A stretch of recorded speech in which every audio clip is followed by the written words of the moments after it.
All right, let's get this video started. I want to do some reactions. I just want to react to stuff that's in my recommendation. So let's just do it. You box a dude like Floyd, you have one focus, Yep. right? I don't care if you find anybody, you This have is one Triple focus. H, Right? bro. An athletic event is different. One focus. It's the person in front of you, right? You're not so worried about fans. You're not so worried Oh about my the reactions. God. Like I'm trying not to get tagged and get knocked out and embarrass myself in front of the world, right? Yep. Or whatever that is. Your focus is clean. Let me pause this for a second. I just want to say, if I'm fighting, because I box myself, I've been boxing and doing MMA since 2013. If I'm boxing Floyd Mayweather, he gotta pay me good, bro. He gotta pay me good. Nah, he's gonna pay me good if me and Floyd. If I ever get big, because honestly, I feel like I got more experience than Logan Paul at boxing, so I feel like that should have been me in the ring. But hey, things happen.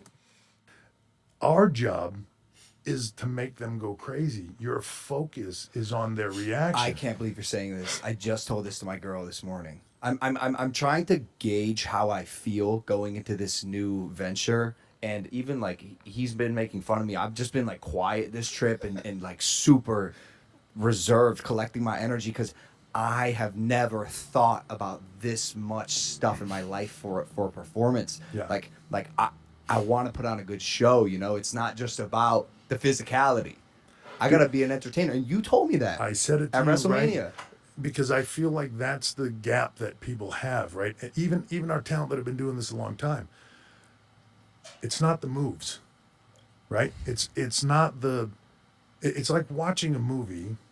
How many movies have you seen with crazy budgets and special effects and CGI that visually you go like, holy shit, Yo, why is this video like therapy for me hearing both of these guys talk? that's amazing, right? And no one cares. Story The, sucks. the movie bombs. There's Right. no story. No one really fully cares, right? Because it's not about the moves what we do. It's about what you do in between. It's the characters and the story. He's not That's why I lying. was saying to you, like you know what you're doing, right? You've walked through this. You've done it. You're ready to go. Sometimes the action in a movie can be very horrible.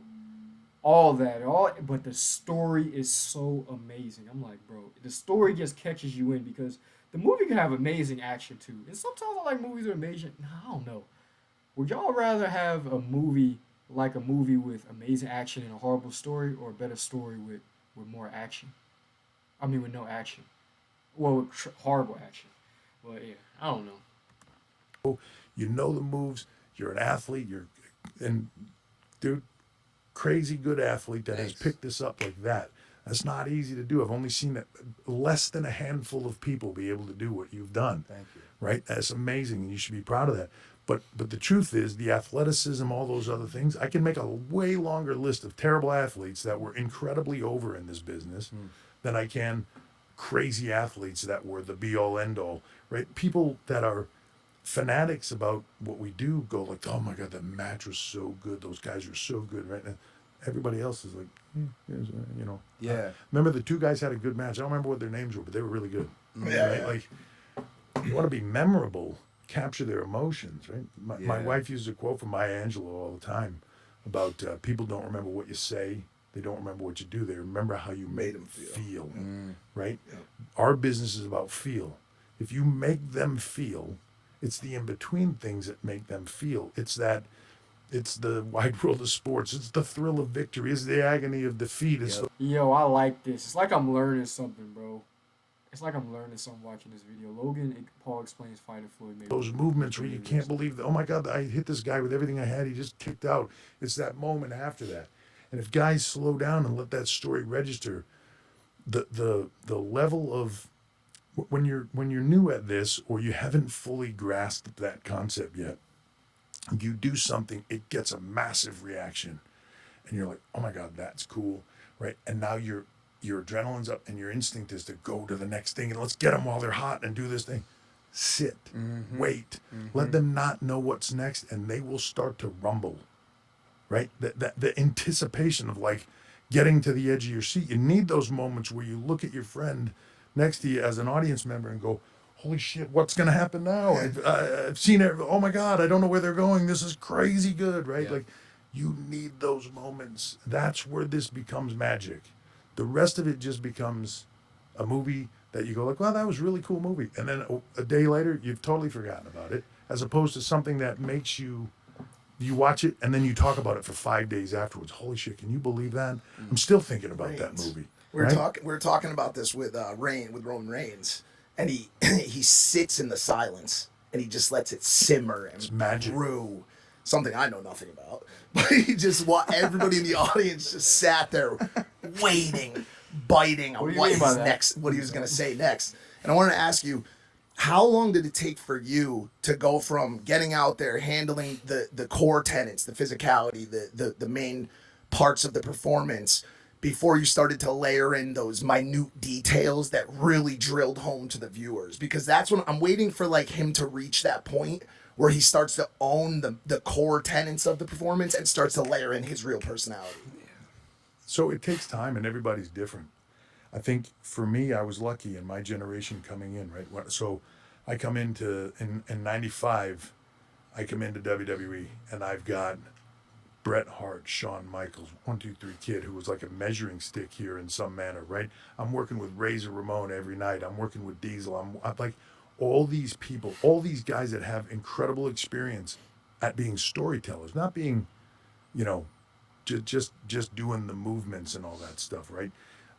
Like Scott Hall, one of my really close friends, unfortunately passed, but like I learned he's so underrated in this business. I learned so much from him, right? Because he would be the guy that like, he just talked like Eeyore, but he would be like, afterwards, he would just say shit to something like, why are you getting up so fast right there when we do that thing? Like, it makes no sense. Like, dude, lay there and just let them come, and they're gonna rumble, And the next night we'd get out there and he'd be like, don't move. Right? We'd lay there and all of a sudden, like, the people would be going apeshit, and I'd be like, oh my god, boom, light would go off, right? Stuff like that. I learned more from working with guys like the Bushwhackers, right? Yeah. Because like I remember one time we were in. We went to Kuwait like right after the war was over, and they Yo, brought us over there for like a 6 day. I'm not even saying anything because this is just I'm just letting these dudes talk. You ever just been watching a video, you get so zoned out, you like, bro, they're actually speaking about something. They're actually talking. Like they're talking, bro. They run was actually great. We were in the same hotel every day, which half of which was missing from a bomb. But we were in this hotel, and every night we'd go work the same arena, but every night was different. So like one night I'd work with Razor, one night I'd work with Kid, one night I was working with Butch, But those guys were older and they wanted to have fun and they wanted to make it different. And so you had to learn how to tell a story with them without making them take a bunch of bumps and without doing other things. And that period of time for me is when I learned that aspect of it, psychology and crowd control, not crowd controlling me, crowd controlling them. You know what I mean? And when you get there where you have that crowd, and even if you're thinking, I'm going to do this next, because that's what we've talked about doing, but you get to that moment and you go like, yeah, I know that's what we're supposed to do, but if we do this, they'll go double nuts. Mm. And you call an audible and you switch it and you do something else, right? And there's the moment where it just becomes alive because you're guiding them. They're giving you that. I'm gonna end this video, y'all, but I want to say this. A lot of things that people probably gonna hate what I'm gonna say is Logan Paul might mess around and be the next next WWE superstar, bro. That's on top, bro. Like it sounds crazy, but like I said, bro, like I gotta watch his wrestling footage to see the crowd reaction, to see how they react to him. Cause I know he did a frog splash from something onto an announce table. I gotta see how the crowd reacts. Cause yeah, gotta see. But yeah, let me know if you guys learned something from hearing this. I love WWE because I love the storytelling that they always say.